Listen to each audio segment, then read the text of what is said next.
Hello everyone, welcome to Eleganza Queen. It's a YouTube channel that tells very personal stories that you can definitely relate with. Today we're going to be telling a story about friendship. Enjoy it.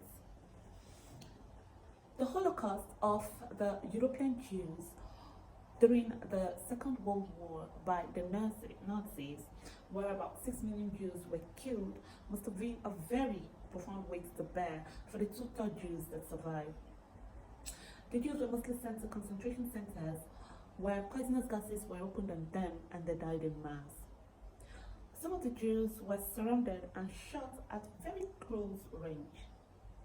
Some were left outside, far away from any shelter during the cold winter, and they froze to death. In camps where Jews froze to death, as far as the eyes could see were frozen bodies. Yet there were survivors. One remarkable survivor story is that of a couple. The couple had been locked in a very tight hall. As a result, their body heat didn't get lost completely. This had kept them alive until they were rescued. Yes.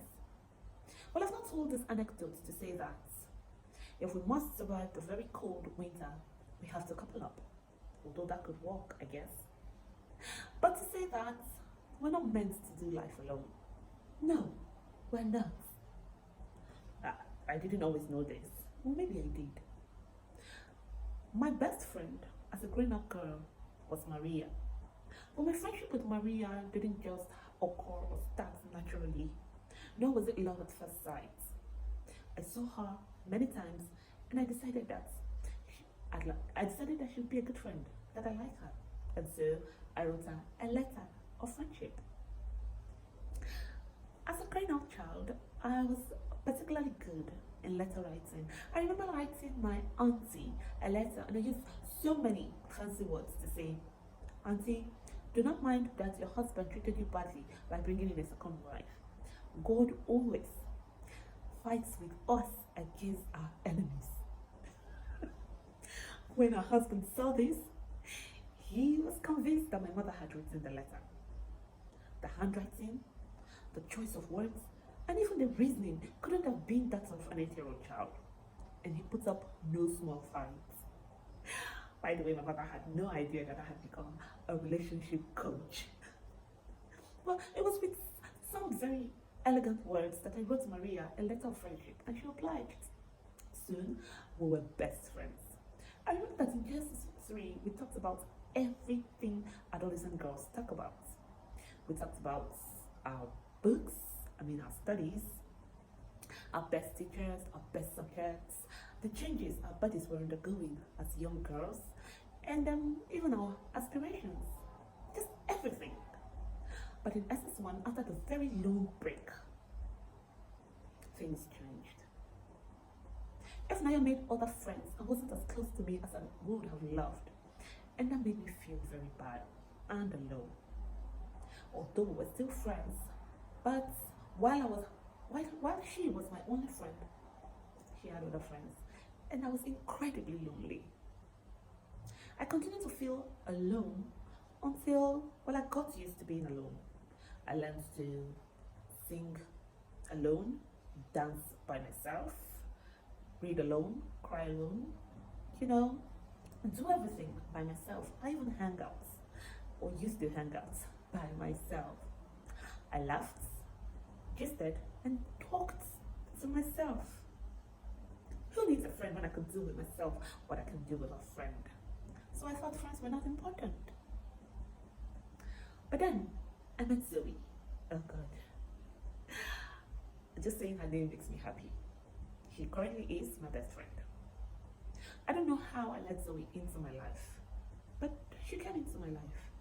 It must have been very gradual. How did I let her in? I thought that I was perfect without a friend. And now, my dance moves have changed. They're more fluid. And the songs that I've always listened to now have a deeper meaning. And they're even more rhythmic. And when I cry, Zoe's ever-present shoulders comfort me. And most times it ends in laughter. Because she has a way of doing that. Like the Jewish couple who would have died had they not had each other. I would have been completely depressed or maybe dead, because along the line I went through some very terrible things that if I'd been alone without a friend, maybe I really would have been dead. But that was Zoe, and I didn't die. We're not meant to do life alone at all. You see, what some of us really need is a friend like Zoe. It's to open up a bit. Let go of the past a bit. You know, by letting go of the past, somehow, maybe gradually, you also be gradually allowing a friend like Zoe to come in. And before you know it, most of your problems will be solved, because a problem shared with a very good person or close person, someone who understands you, is already half solved. Loosen up and let a friendly kind of love come in and lead.